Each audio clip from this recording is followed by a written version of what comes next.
95年、購入した当時、ちょっとこの木の、いいところ、悪いところ、まあ何かあったらお願いします。はい、わかりました。どうもよろしくお願いします。はい、わかりました。この御用はですね、おそらく福島御用なのかなと思います。はい。それで元々の山取りで、どうも背が高かったものをこう曲を入れて曲げたと思われるんですね。これだけ強い曲がりがありますから。はい。それでこれを見ていただくと分かる通り、ここの部分が非常に大きな枝があった名残なんです。ここは、これはおそらくこの太さから見ますとね、2メートルぐらい枝があったんじゃないかなと思われます。それが山で枯れたのかどういうことなのか、枯れてもう私の方が手に入れた時にはもうすでになかったですが、おそらく自然環境の中の厳しさの中で枯れたんだろうなと思われますね。だからこういう面白い味が残ってるんですね。それなんかが非常に魅力でしたね。それとあとこの太みですね、すごい太みありますから、この太みから背の大きさから見たら非常に魅力のあるものに見えましたんですね。それに伴って姿も良かったということなんですが、だんだん今の解説にもありましたように、持ってるうちに傷んできちゃいましてね、今こんな姿になってしまったんですが、こうやっていくのも生き物ということでね、やっぱりあるかと思います。でもここで諦めてしまったら面白くないんですやっぱり。で諦める木もあれば諦められない木、また魅力があればこの次何かを考えてまた再生というまではいかなくも、また魅力のあるものに変えられるんじゃないか、その辺を考えた時にこの木にはそういう面白みがあったんですね。それで今こういうことでね、なんとかしようかなとは思ってます。先ほど今のこの高さ、今枯れたところの一番天の部分、そこで今測ったら45センチなんですね。そうですね。樹高がね。そんな角度で当初はそこに全て頭があり。枝があったということで、この後今度5年後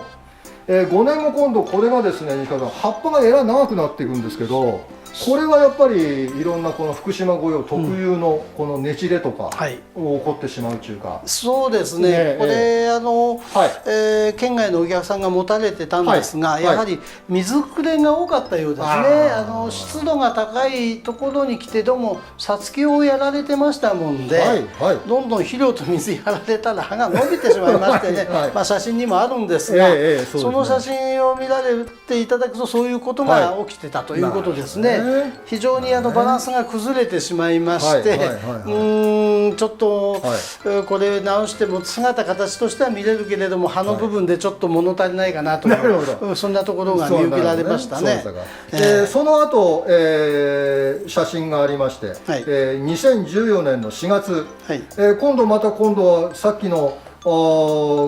前の写真と全くガラッと今度変わって、これ多分西川さんがこの間管理されたっていうような認識僕持ってるんですけど、この辺の2014年の頃というのはそれはですね、お持ちになっていらっしゃった方がどこかでね手放されたんですよ。で私どもね知らなかったんですが、それがたまたま出会いがありましてね、あれこの木見た覚えがあるなということですぐあの時の木だなということで分かりましたもんで、それでまた改めて購入したんですよ。そうなんですか。でも写真ではちょっと分かりにくいんですが、購入した時点でちょっと木がもう傷み始めてたんですね。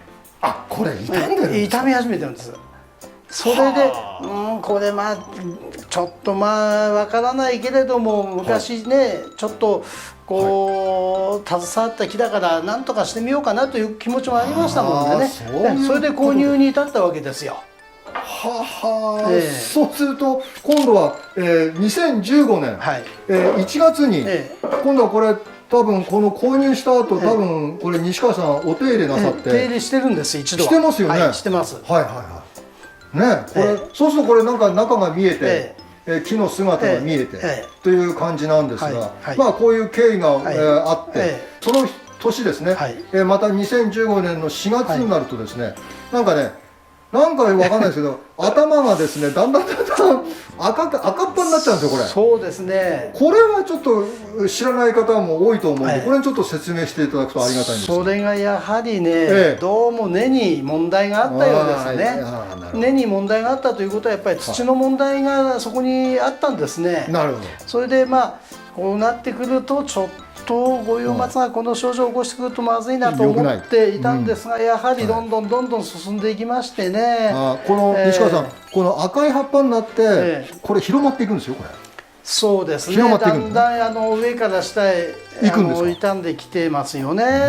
でそうすると今度2017年3月になるとですね、もうどんどん今度しけてくるんですよ。そうですね。まあしけたというか、しけるというか、ごめんなさいね。枯れてきましたよね。枯れてきたの。頭の方からね。いよいよ始まったかなと変な話なんですけど、そういうふうに私ももうね感触的に分かってましたから、始まったなということでね。もうこれはもう分かってることだと。そうですね。もうここでもう何が原因でこうなったかというのはもう西川さんお分かりになってるということで。でその後ですね、今度ですね、もういよいよもって、同じ年ですかね、17年の3月にはですね、皆さんも映像の中でご覧いただいてももうほとんどダメになっちゃって、そうですね、親のね、ところがダメになってる部分ですね。そうですね。でこれは先ほど言った原因というのは結局根にあると。そうです。でこの、また、今度はこのあくる年2018年4月にですね、これは中旬です、今度西川さんが、先ほどの赤くなってると枯れたっていうことはどういう原因かっていうことが分かってると言いましたけど、それは西川さんその辺ちょっと、この植え替え、結局根の部分、その辺ちょっとこれ西川さんの方からご説明中か、植え替えの仕方みたいな、その時の状況をちょっとお話ししていただければありがたいんですが、やはり鉢から抜きましたらね、根がすごく傷んでるんですね、やはりね。それであと山土、古い土が随分この残ってたんですよ。だからそれをできるだけ取るという作業に入ったんです。それが写真にあるんですが、もうひっくり返しましてね、この幹の真下をね、こう丁寧に竹節でね丁寧に取って、で元気のいいねこれを大事にしながら土を抜いていくんですね。要するに黒い土、風化しちゃってる土を抜く。そうなんです、そうなんです。根を取らずに、根を大事に取らないで土を取って。そうですね。まず土を丁寧に抜くということですね。それでまあ傷んでるところは当然切りますからね。それでおそらくねこの弱ってる状態のところへね、肥料と水が多く与えすぎてたんだと思うんですよ。その症状が後になって現れてきてしまったんですね。だからここでもう土を抜いて酸化している土を取ってしまわないとダメだということで、まあできる限りまあ 80% 以上取りましたからね。それで植え替えをしたわけですよ。なるほどね。まあそうしましたら少しずつ回復してきましたもんでね。まあなんとかなるのかなというところがあるんですね。なるほどね。ただやはりもう頭も枯れてしまいましたからね、これ以上まあ進まないだろうってことはもう大体分かってました。でもやはり木の力のことを考えますとね、根が少ないから枝を取ればいいっていう発想もあるんですが、あまり取りすぎてもまた生理状態狂いますもんで、まあまあある程度枝を残しながら、また作っていこうということでやってたんですがね。なるほどね。で、その後同じ、年の、今度は、その植えた時の、まあ、映像の中で植え替える時と、その後植え替えた、落ち着いた時の写真もご覧いただけると思いますが、その後ですね、今度は2019年、今度1月なんですけども、だんだん培養管理と西川さんの手によって、復活していくんですね、この木が。そうするとだんだん葉っぱも締まっていく、締まるってことは葉っぱもちゃんと開いて、元の正常な五葉松特有の葉っぱになっていくんですね。ここまでの流れだとこの、壮観だった親が、頭が枯れて、で裏枝が一つこれ残ってるんですね、左側に。と今度、子供の方の枝がまだ充実感が、ここですね、そこがあったんですが、ところがそこで、ここで西川さんの得意分野じゃないんですが、私のイメージの、その目の利いたところのその感性豊かなところが発揮されてですね、これは右の枝もいらねえんじゃねえかということで、これ西川さん取っちゃったんです。そうですね、もうバランスが非常に悪いですよね。背丈のバランスも取りにくい、また左右にちょっと枝が張りすぎちゃってる、これはもうバランスとして、悪いもんで、じゃあ思い切ってもう右側の枝を外してしまおうと、壮観のように作ってあったものですけどね、これはもういらないと。むしろ左の枝を残すことで立ち上がりの面白さとかいろんなものが見えてきますから、で右側の枝がちょっとここがね長かったもんでね、やっぱり動きとしては非常にこう抜けたように見えちゃってるんですよ。それなもんで抜いたわけですね。なるほどね。それでまあこちらだけでね作るということに入っていったわけですね。で、一の枝に、最後ですけども、今度は2019年になると、この今ご覧になっている映像の中の枝だけになっているということで、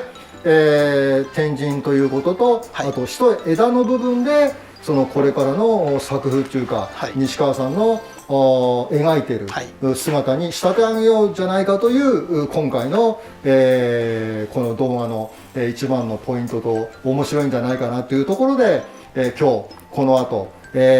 また針金等剪定等、またところで一つよろしくお願いいたします。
さあこんなところでよろしいかとは思いますね。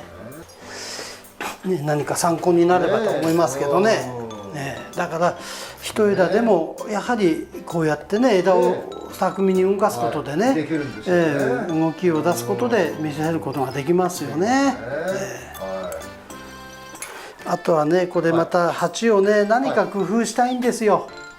鉢移りがちょっとね何かこう工夫してみたいな、来年の春が楽しみですけどね。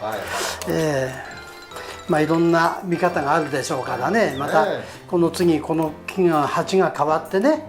持ち込んだ時にまた披露できればと思いますんで、また楽しみにしていただければと思います。これ西原さん、その今刺したところの部分、その枝、太い枝があって、最初のお話ししてくれたところがあって、そこそこ。そうなると今度どんな鉢、西村さん今度どんな鉢植えます？さっきもちょっとちらっとおっしゃってましたけど、それが楽しみですよね。一つ考えてるのは林家のね、足つきの林家、もしくは木工のね、なんか味のいい何かその辺考えてるんですよ。ちょっと個性のある木工ね。そうですそうですね。そうすると随分この木はね変わりますよね。変わりますね。変わりますよね。鉢に入れたあれが全然変わっちゃう。そうですね。今は鉢が強いんです。だから幹が太いから鉢が強く見えてね、いいんかというとやっぱりこれだけ幹太くてもね、こんな鉢だと鉢が強く見えちゃったんですよ。やはりまずいんですよ。そういう人で。縄べりっていうかこう R のちょっとねこうなんつうの強弱っていうかそうですね。こうちょっとね動きのあるね、こう下へこう反ってるようなね、こういう感じのね、そんな鉢入れるとね随分変わってきますよ。そんなとこがねこれから鉢移りを楽しむ醍醐味です。面白いですよね、この鉢を決めるのがね。そうです。だからこういう変形した木ほどこんな個性が出て面白いに変わるんです、これから。だからね、皆さんもね、もしこういうような古い木があったら一つ考えてみたらどうですか。面白いですよね。面白いと思いますよ。非常に味のいい木変わりますから、これから鉢移りでガラッとこの木が変わります。変わりますよね。だからそれが先ほども話したように将来変わったところでまたお見せできればなと思います。本当面白いと思います。こんなに変わるんですからね。またそういったところをまた鉢でも変えた時にそうですね、映像の中で残せたらなと思いますので、また鉢を変えた時にねこんなになりましたよってことを報告できると思いますから。